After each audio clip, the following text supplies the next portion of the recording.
Down Sultan 9ice, Ajasa. Enough respect, that means I'll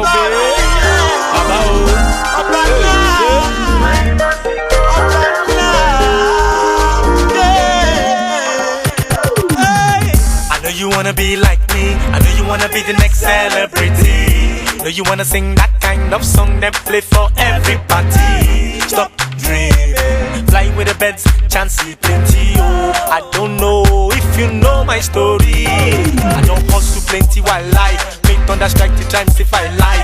One more story of my life. Represent Niger until I cry. I put on my shoes, put on my sneakers, I put on my trekking shoes. Call Mr. DJ to play out my music. See how I'm begging you. See every other place I go and every other test I take. I go the way they take the lead. Now him where they always take me so high. Now I know say Baba God know they sleep. Follow me in testimony. I'm Asiko Lord Mueda. Follow me love.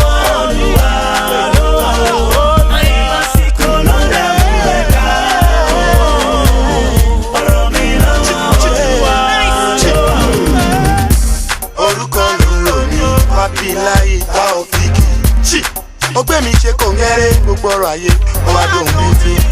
In your daily news right now I be the headline. At the top once upon a time burúkú to be my red wine. Ma wí ma ro ma rí wí ohun àrùn ní ìpín ti fojú mi. Ma wí ma ro ma rí sọ ọjọ́ àwẹ̀ bèbí sùn àlọ́pọ̀. Now people see me happy ìsàlẹ̀ ọ̀rọ̀. Ó lẹ́gbẹ̀ẹ́ more money more challenges.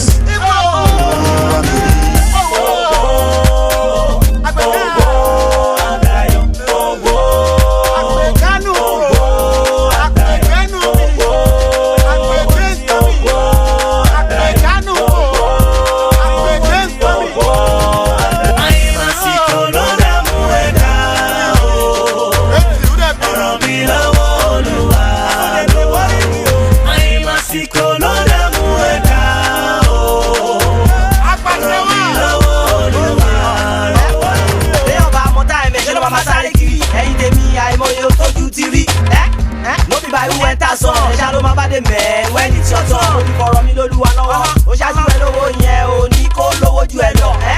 Ọba oníṣẹ́ ara, ó ní kó lóye, he can do it as he like. Kò dẹ̀ wá kí ọba ìka, owó ti fi sókè ìbò ní ìrànlọ́wọ́ mi máa ti wá. Ó máa wá látọwọ́ Olúwa. Ọba tó dá wa, ọba tó ń gbọ́ àdúrà. I was once a diamond in the gutter. Now ó ti ṣíwé ọtí kọ̀ wá. Mo ti pẹ́ tèmi mo ká hallelujah. Asiko ló dá mú ẹ̀dá.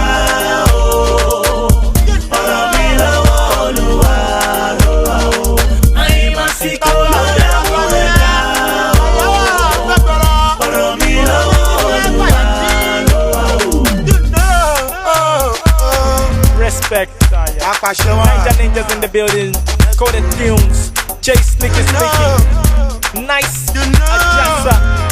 That's what we do. Just hold your head, say one prayer.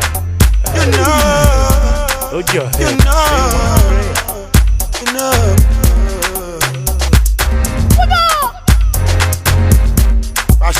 prayer.